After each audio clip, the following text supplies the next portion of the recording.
Hi అండి, నమస్తే. Welcome to Durga Krishna kitchen. ఈరోజు మనం వీడియోలో ఆలూ పరోటా ఎలా ప్రిపేర్ చేసుకోవాలో చూద్దామండి. టేస్ట్ అయితే చాలా బాగుంటుంది.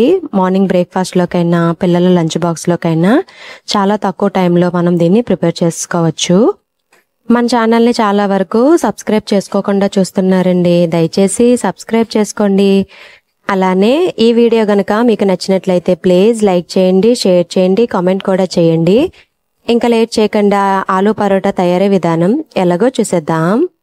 ముందుగా మిక్సింగ్ బౌల్లోకి 1 కప్ వరకు గోధుమ పిండి తీసుకోవాలండి. దానిలోకి టేస్ట్కి తగ్గట్టుగా సాల్ట్ని వేసుకుని ఒకసారి మొత్తం పిండి బాగా కలుపుకోవాలి. కలిపెట్టుకున్న పిండిలోకి 1 స్పూన్ వరకు ఆయిల్ యాడ్ చేసుకొని ఒకసారి మొత్తం బాగా కలుపుకొని దానితో పాటే కొంచెంగా వాటర్ని యాడ్ చేసుకుని పిండి మొత్తం చపాతీ పిండిలాగా కలుపుకోవాలి. కలిపెట్టుకున్న పిండి మీద 1 స్పూన్ వరకు ఆయిల్ యాడ్ చేసుకుని పిండి మొత్తం తడిచేలాగా ఒకసారి కలుపుకుని ఒక పావు గంట పక్కన పెట్టుకోవాలి. పరోటాలో స్టఫింగ్ కోసం ఉడికించి పెట్టుకున్న బంగాళదుంపలు 4 వరకు తీసుకున్న మీడియం సైజు కుక్కర్లో వేసి 2 విజిల్స్ వచ్చేంత వరకు ఉంచితే ఇవి మనకి చక్కగా ఉడికిపోతాయి. తర్వాత బంగాళదుంపల్ని మెత్తగా పేస్ట్లా చేసుకుని దానిలోకి సన్నగా కట్ చేసి పెట్టుకున్న పచ్చిమిర్చి 1 స్పూన్ వరకు, అలాగే అల్లం కూడా 1 స్పూన్ వరకు యాడ్ చేసుకోవాలి.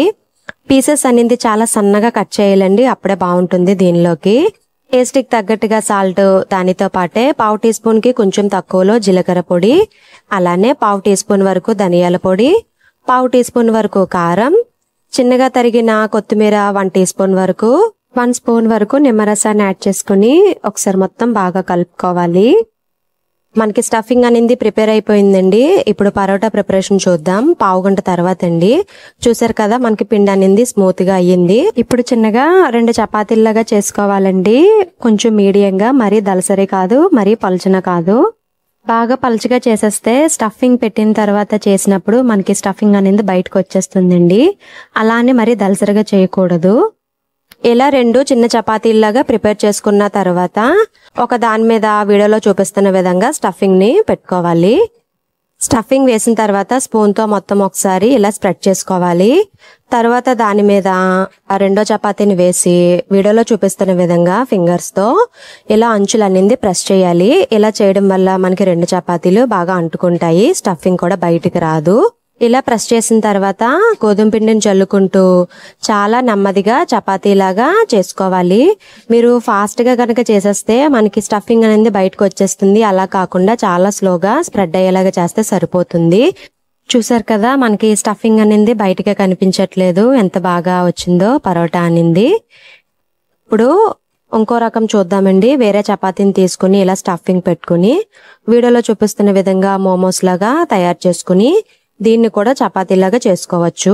ఇలా మొత్తం ఒకసారి చేత్తో ప్రెస్ చేసి తర్వాత పిండి జల్లుకుంటూ చపాతీలాగా చేసుకోవచ్చు. ఏ రకంగా చేసుకున్నా మనకి బాగా వస్తుంది పరోటా అనేది. ప్యాన్ పెట్టి ప్యాన్ హీట్ అయిన తర్వాత స్టవ్ సిమ్ లో పెట్టుకుని జాగ్రత్తగా పరోటాను వేసుకోవాలి. పరోటా వేసిన తర్వాత పైన ఇలాగా ప్రెస్ చేస్తూ ఉండాలండి దగ్గరుండి. మనకి ఇలా పైన కలర్ చేంజ్ అయిన తర్వాత 1 స్పూన్ వరకు ఆయిల్ యాడ్ చేసుకోవాలి. పరోటా చేసినప్పుడు మాత్రం చాలా జాగ్రత్తగా చేయాలండి. స్టఫింగ్ అనేది బయటికి రాకుండా నెమ్మదిగా చపాతీ కర్రతో ఒత్తుకుంటూ రావాలి. పరోటా టర్న్ చేసిన తర్వాత ప్రతిసారి ఇలా ప్రెస్ చేస్తూ ఉంటే మనకి లోపల ఉన్న స్టఫింగ్ అనేది అల్లం, పచ్చిమిర్చి ఇవి బాగా రోస్ట్ అవుతాయండి. ఈ పిల్లలకి లంచ్ బాక్స్ లోకైనా బ్రేక్ఫాస్ట్ లోకైనా పెట్టాలనుకుంటే అల్లం, పచ్చిమిర్చి చాలా చిన్నగా తరగండి ముక్కలు అనేది. ఎందుకంటే వాళ్ళు తినేటప్పుడు తీసి పక్కన పెట్టేస్తారు కదా.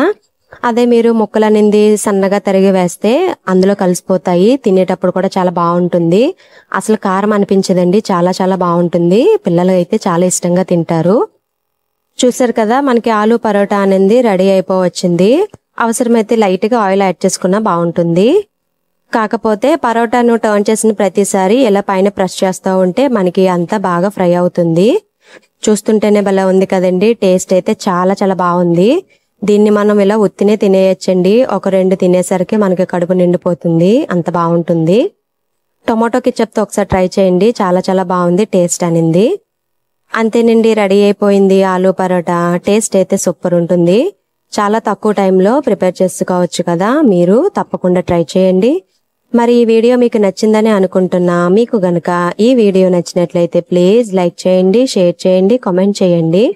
కొత్తగా ఛానల్ని వ్యూ చేసే వాళ్ళు సబ్స్క్రైబ్ చేసి పక్కనే ఉన్న బెల్ ఐకాన్ని కనుక క్లిక్ చేసినట్లయితే నా వీడియోస్ని మీరు రెగ్యులర్గా ఫాలో అవ్వచ్చు.